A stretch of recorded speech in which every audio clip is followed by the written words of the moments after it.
We will be leaving the customs union. The latest Brexit battleground, whether the UK should stay in the EU's customs union. British Prime Minister Theresa May is forced to repeat the government's mantra almost daily: they're leaving it.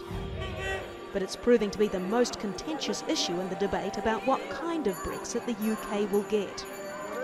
And it's a decision which could sink her government, as members of her own cabinet are bitterly divided.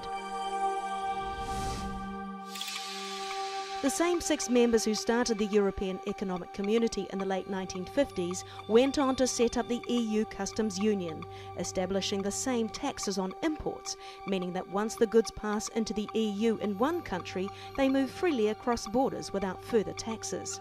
As EU membership grew, so too did the Customs Union, reducing administrative and financial trade barriers like custom checks and charges, and enhancing economic cooperation.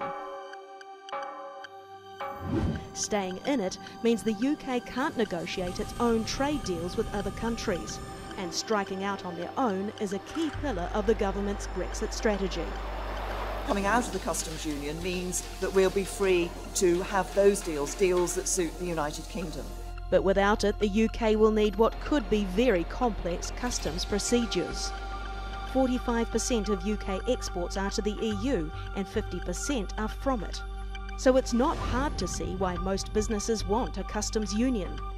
It eliminates checks on goods traded between Britain and the market that takes almost half its exports.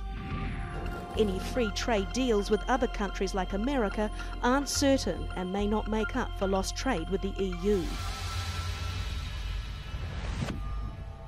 Then there's the border between Ireland and Northern Ireland.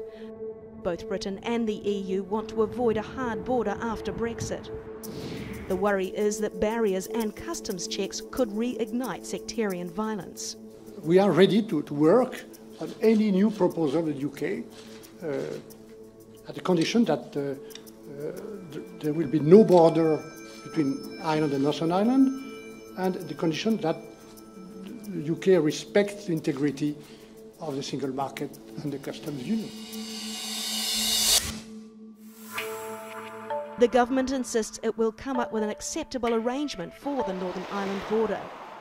It also says it wants a deal with the freest and most frictionless trade possible between the UK and Europe, as well as new trade deals internationally.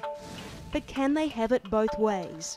The EU is demanding more details by June, when both sides meet for the next round of negotiations.